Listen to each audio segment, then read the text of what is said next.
From Fox 8 Sports, this is the Overtime Podcast. From the Gulf Coast studios in New Orleans, this is the Fox 8 Overtime Podcast. I'm your host, Sean Fazende. Ride shotgun as he does each and every podcast. This is Andre Johnson Jr. Not forget the Junior. Very important. Remember the JR at the end of the name. Before we get into today's content, be sure to like, to share, to rate, to review. If you're watching us on YouTube, do us a favor. Hit that subscribe button. Get the bell notification for when we drop that fire content. Also, hello, Gulf Coast Sports and Entertainment Network. Glad you have found us here. Please stay here. A lot of great programming on this wonderful network known as the Gulf Coast Sports and Entertainment Network. And now we're talking about some pretty good professional teams in the city of New Orleans. And it is Victory Monday once again for the third week in a row.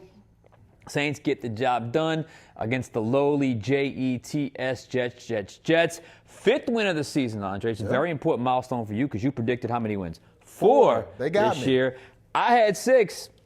I don't know. Maybe I'm looking better and better right now. But we're going to get into the Saints' big victory. A lot of stuff to talk about with this win. So many storylines. But first things first, how you feeling? I'm feeling good. You know, it was a fun game on Sunday. 50 Cent was in the building for some reason. 50 Cent. I still haven't drawn the connection there, but hey, 50 Cent's in the building. That's always cool. I'm starting to get used to this Victory Monday feel. You know, for a while it felt like we would never get 3 of these back to back to back, but here we are celebrating another Saints win against the New York Jets, and we've been celebrating a lot. You know, for a while we were talking about the Saints hadn't scored over 20 offensive points. They did that. It's been a while since we saw a Saints quarterback throw for over 300 yards. Tyler Shuck does that in the Dome on Sunday. So now we look at this Saints offense. We look at Kellen Moore, who we've both been critical of early in the season. We look at Tyler Shuck, who we've both been high on. But one thing that the both of them have in common right now, they're both playing and coaching their best football of the year. So as you look at the two of them, Sean, are they really starting to grow into a dynamic duo of coach and quarterback? Well, that is to be determined, but let's give it up for Kellen Moore. 29-6 victory.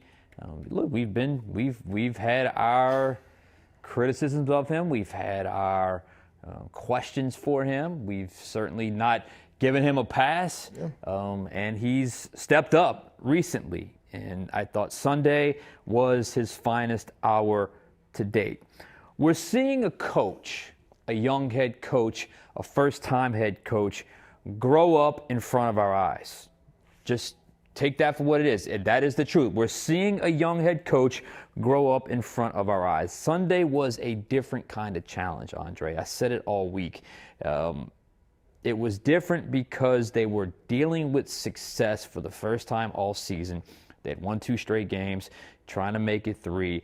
And the difference was they were going up against an opponent they were supposed to win, supposed to beat. They were 6.5-point favorites, which is a lot in the NFL by the time the game kicked off. You were better than the opponent you were facing for the first time all season, just in terms of any tangible measure or metric. We all know the NFL, it's close, and any given Sunday, we all know it. But this was the first time the Saints went into a game as the favorite. This was the first time they went into the game, not the first time as a favorite, but first time people truly expected them to beat a team that you were better than, really for the first time all season. And I gotta say, they passed the test with flying colors. And that is a testament to Kellen Moore. It was their most dominant effort to date. Didn't play down to the level of competition. They raised their level of play up. They took advantage of an opponent that seems to be in a constant state of rebuild, turmoil. What is up with the New York Jets? They just don't seem like a very functional franchise. 23-point win over the Jets. Now you will say, well, that's great. You beat a team you were supposed to beat. You beat a team you were better than. You beat it. You had momentum. Don't underestimate how difficult that can be in the NFL when you have momentum to maybe not be quite as detailed, to maybe walk in with the assumption that you got this all figured out. In particular, when you have a young football team, and make no mistake about it, this is a very young football team, but with key veterans in key spots that clearly did not let them slip through the cracks. So I think from an intangible standpoint, job well done for Kellen Moore. It was your finest hour. Equally as impressive was the tangible stuff. We talked about Kellen Moore, the culture builder, and the head coach getting his team ready to play. Culture is something we'll get into in a second because I think it's very important. A lot of players talk to me about it after the game. But the tangible stuff on game day, what is he most responsible for? Play calling. Calling offensive plays. I thought play calling wise, Kellen Moore was on point all game long. And remember, with each week, he is getting less and less and less to work with. No AK, no Vele, no Neal, no McCoy, no Ruiz. Lost Foster Merle in the middle of the game. Didn't matter. He got to work. I'm just going to think of just some singular plays in my head. I wrote it down here. That really stood out. He pulled out the option pitch in the game. A little Tyler Shuck option pitch to Audrey Estime. Multiple screen passes. This is back-to-back weeks now. It seemed to catch the defense at the right time, catch them off guard. Perfect play call. The little misdirection shovel pass. I loved it. Absolutely loved it to Taysom. The touchdown throw to Chris Olave. The first one from Tyler Shuck to Chris Olave. Beautiful play call. Man coverage. Exactly what they wanted at the right time on the right part of the field. Speaking of Taysom, he threw a touchdown pass to Chris Olave. We're going to get into Taysom in a little bit. But more as that game went on and as the Taysom storyline built, he understood the moment. Kellen Moore understood the moment with Taysom Hill, who could potentially be playing his last home game for the New Orleans Saints on Sunday. And he let 7 ride. And 7, to me, looked closer to the player we've seen in multiple years, as opposed to one we kind of felt like he's been struggling a little bit, hadn't quite found his footing this season. And the walk-off, let's be honest, that was pretty cool. That was a cool walk-off. That's the last play we see Taysom Hill inside the Superdome. That was a pretty cool walk-off. Deep post shot, Chris Olave. Jets weren't expecting it. They went over the top. Touchdown. Again, brilliant play call. So from an intangible standpoint, he got his guys ready to play. They were not overlooking any opponent, which they should never do. From a tangible standpoint, what he was most responsible for, he was the most dialed in. And that has not been the case all season long. So you're seeing, as I mentioned, back to the central theme, a young head coach growing up in front of our very eyes. As for Shough, this is not even a debate anymore. The debate is over. This is not even a debate anymore. I got to say this, and as someone that was very high on Shuck and will continue to remain to be high on Shuck, who was very outspoken in terms of who I felt like should start from the season, even I didn't expect when he got into the season as the starter, week, was it 9, whatever it was, to be this convinced this relatively quickly. I thought we would need the whole 9-game sample size. I thought we'd be dealing with maybe kind of the ebb and flow, up and down swings that you normally would get with the rookie quarterback, which would have been perfectly understandable. And I was concerned that 9 games wasn't going to truly be enough because they could have started him earlier. We'd had a bigger sample size. Maybe we needed a bigger sample size to get a full picture. No. 7 games. Look, he can go throw 4 interceptions next week. It's not going to matter. It's not going to matter. It would suck if that happened, but it's not going to matter. Shuck is the guy going forward. I'm not going to call him a Hall of Fame quarterback or the next guy or the next, the next franchise great. But I'm going to say he's the guy next year as your starting quarterback, Tyler Shuck, and they should invest and do everything they possibly can to build around Tyler Shuck going forward. Tyler Shuck and Kellen Moore are joined at the hip. Tyler Shuck was Kellen Moore's guy in the draft.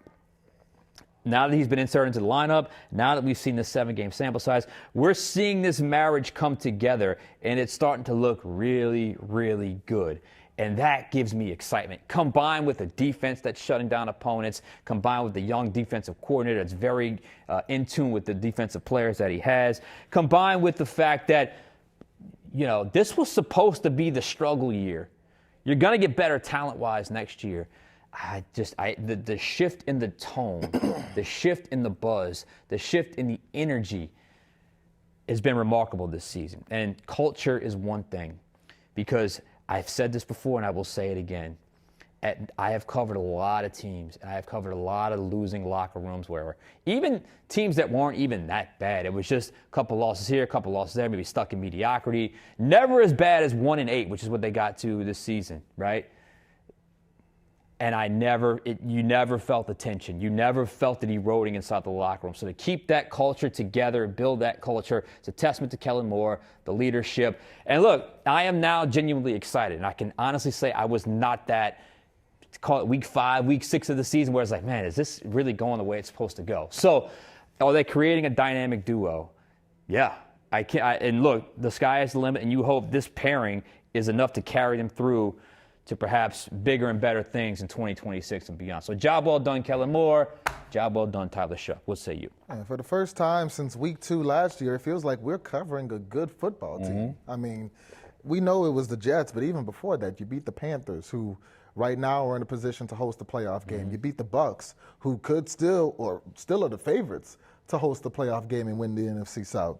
And, just thinking about this game, starting with Tyler Shuck, who you ended with. He entered the game without running back 1, RB2, and RB3. He entered the game without wide receiver 2, 3, and 4. He had backups at left guard, center, and right guard. He had a rookie at left tackle and a second-year player who's dealt with injuries at right tackle. Talk to him. And despite all that, there was no doubt that the Saints would win this game at any point. Before the game, everybody knew the Saints were going to win. They went down 3-0. Nobody was sweating. We knew the Saints were going to pull that off. As the Saints were kicking field goals early, we knew eventually the offense would break through and the defense would keep holding, and that happened. Why? Sure, because you played the Jets, but also because you have that guy, Tyler Shuck, 32 for 49, 308 passing yards, 1 touchdown, back-to-back games without an interception. And you're finally seeing it click with Kellen Moore, because you are seeing the growth. Kellen Moore, for the first couple games that Tyler Shuck played, it was like he was sticking to the Spencer Rattler plan of dink and dunk, take what the defense gives you instead of taking what you want. And, let's just try to survive this thing. But lately, he's let Tyler be Tyler. That's letting him get out and, use his legs when he has to. Let him stretch the field. Tyler Shuck didn't even really take any 40, 50-yard shots. It's just consistently working the intermediate range where he excels in, and not just excels in for a rookie. He's one of the best intermediate passers in the NFL right now. The creativity that we called for early in the season, because we were both critical of Kellen Moore. I'm going to be fair. I'm going to be critical of him when there's a reason to be, but right now he's doing the best coaching that we've seen since he's come to New Orleans, and we got to say it. You mentioned the plays, the creativity. Last week he had one that didn't work. It was the fake Philly special, and he gave it to Taysom instead. I thought that was a great play call. Good call, yeah. That was there. Right. It just didn't work out. The execution was off. And then, understanding that this could be seen as a trap game for a Saints team at home, for a Saints team that's on fire, feeling great about their defense, feeling great about their quarterback. You got an undrafted rookie coming into town. Kellen Moore's team looked locked in from opening snap, opening kickoff, and he understood the little things, like knowing that Taysom Hill was a catch away from being the first player in NFL history to pass, rush, and receive for 1,000. They called 3 straight passing plays to Taysom Hill. I don't know if I've ever seen, even in his heyday, the Saints called 3 straight passing plays to get the ball to Taysom Hill. But Kellen Moore knows that. He wants Taysom Hill to have that moment. Taysom Hill scored a touchdown. He caught a touchdown. It got called back because of a penalty. So what does Kellen Moore do in what's possibly Taysom's last game in the Dome?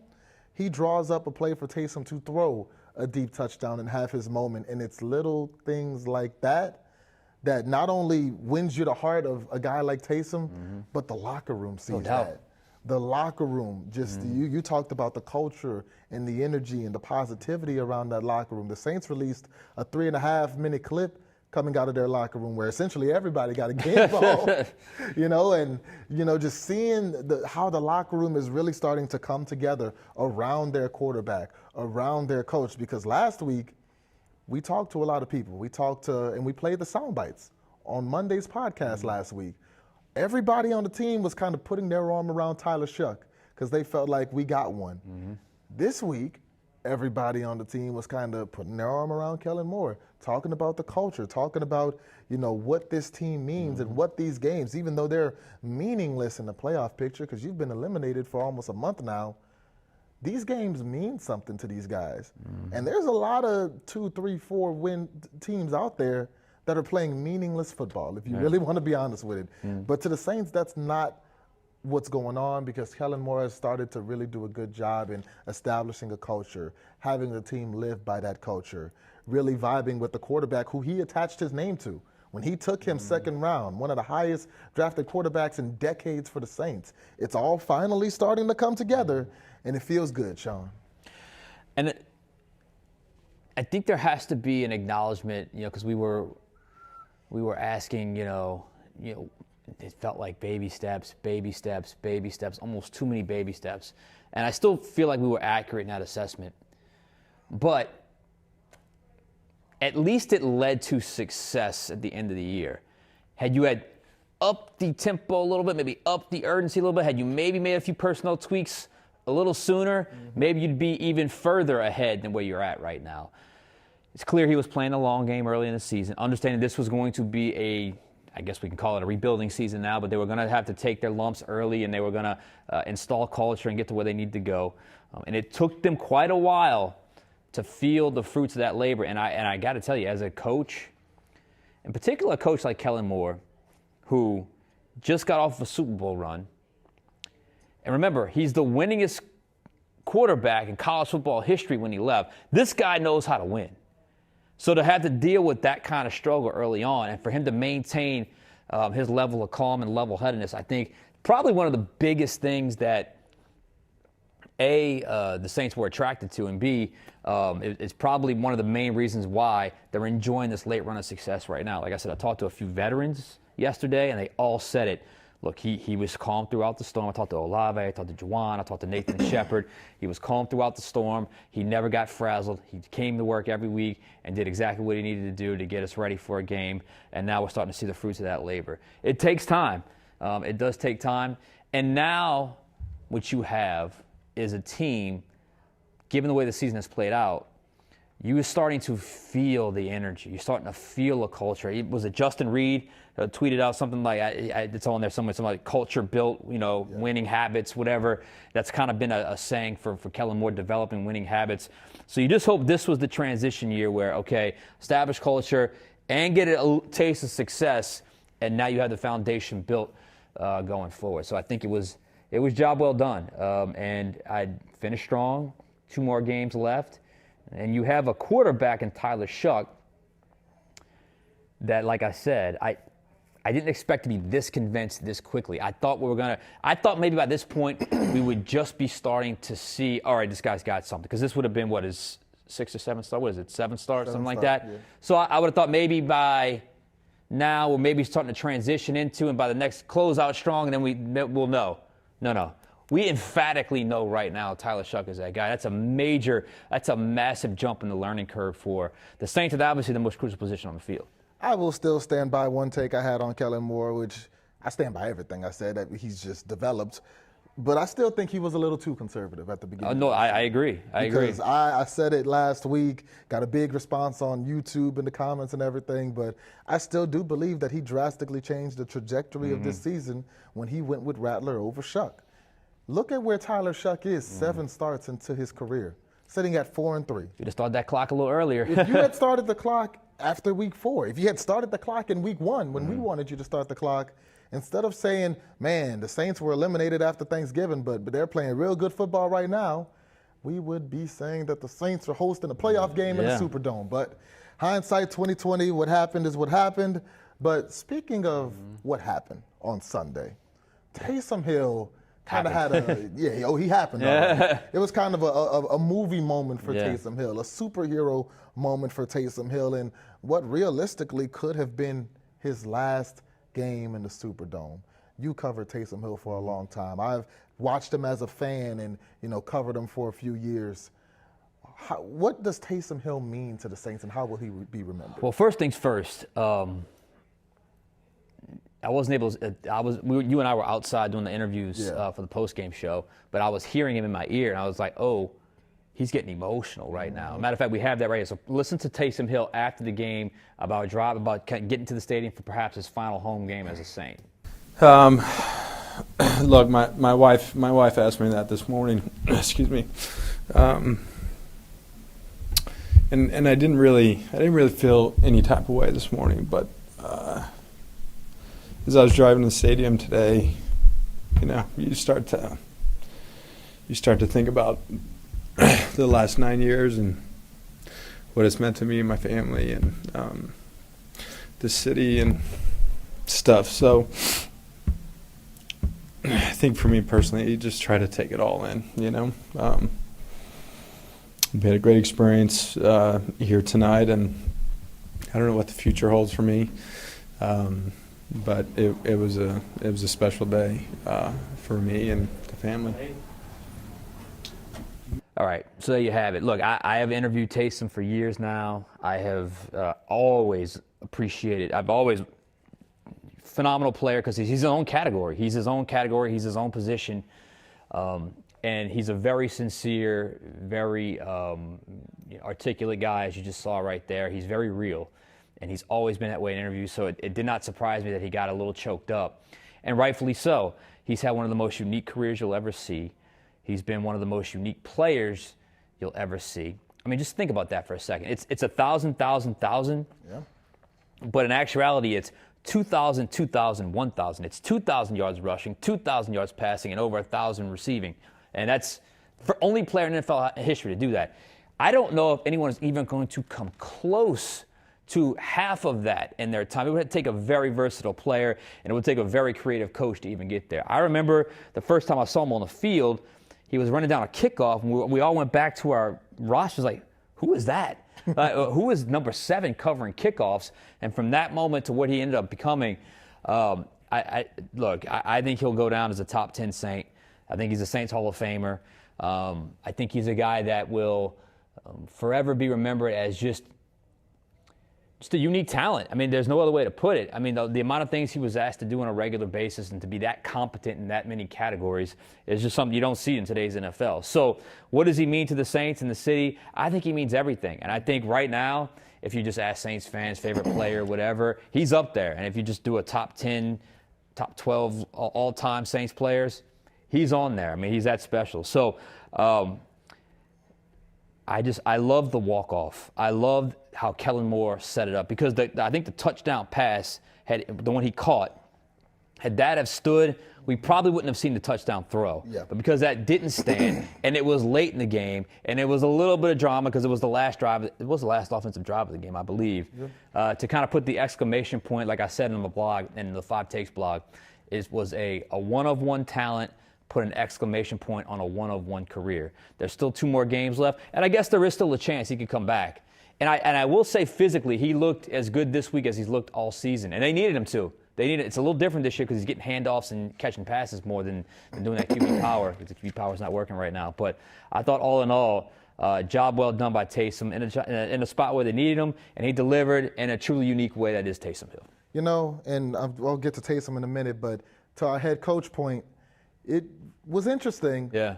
I'm going to take us back 2 years when Jamal Williams was still on the team. Oh. And they ran the Jamal Williams play in a blowout against Atlanta. Mm-hmm. And Atlanta's coach was mad, and Dennis Allen apologized and did all that nonsense and essentially took Atlanta's side over his team's side. Kellen Moore is up multiple possessions and throws a deep bomb at the end of the game. He doesn't give a care about what the Jets feel.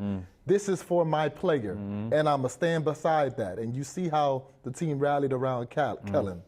That's what a head coach does. And to Taysom Hill, a lot of times legends are defined by, when you grow up.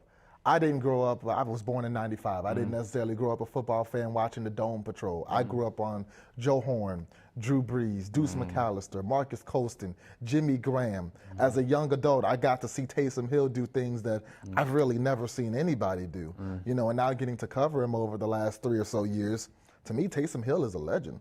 He's one of my 3, 4, 5 favorite Saints of all time, just because I love seeing people do things that I'm not used to. And when you think about Taysom Hill, there's so many what ifs. What if maybe Taysom stuck at quarterback? What if he changed his position full time? But if he did that, ironically, I don't think he'd be as great as he is now, because Taysom Hill isn't a great player because he was a great quarterback or running back or fullback or receiver or tight end or gunner or kick returner or punt returner. Punt protector. Or punt blocker, whatever. He's not great because he was great at any of those things. He's great because he was effective at all of those things. If he was on the field, offense, defense, special teams, whatever, there's a chance that a big play is going to happen, and it's going to happen around number 7. And when you look around the league, not just in New Orleans, when Taysom broke out, teams started looking for their own Taysom. Everybody wanted one. Teams been looking for their own Taysom for years. I look around the league. I don't see one. Teams are going to be looking for the next Taysom Hill for the next few years. I look in college. I don't know if we're going to see one. We may never see a player as versatile and as effective as Taysom Hill. So to me, Taysom Hill is a legend. So for a player like that to play for this team, to be so pro New Orleans, to the old Drew Brees quote, you love this city, the city will love you back. Taysom loved this city, the city loves Taysom, and to see him go out like that, it was like a movie moment in the Dome on Sunday. It really was. And you know what? He deserved it. And the whole dynamic was great. And a guy that really, if you follow his college career, his name was up a lot of times for, he was dominated at BYU, and he had 4 straight season-ending injuries. So there was a huge chance he wasn't even going to make it health-wise in the NFL. That's why he never got drafted. Got drafted didn't get drafted, but free agent. He never got drafted. Free agent pickup of the Packers. They found him on the waiver wire. They're trying to look at tape of Max McCaffrey to sign him to the practice squad. He catches their attention. They bring him on. They put him on the active roster. Former head coach we know fell in love with him, created a position for him. But Taysom had to be good enough, and he had to be malleable, right? He had to be able to bend at all these different things, all these different positions, and he rose to the occasion. So job well done. And I hope it's not the end, but if it is, what a way to go out. Speaking of end, we got to end this podcast. We only got about 10 seconds left. So hope you enjoyed it. We'll be back Wednesday. Andre Johnson Jr., Shough, Fazende. We'll catch you guys next time on Overtime.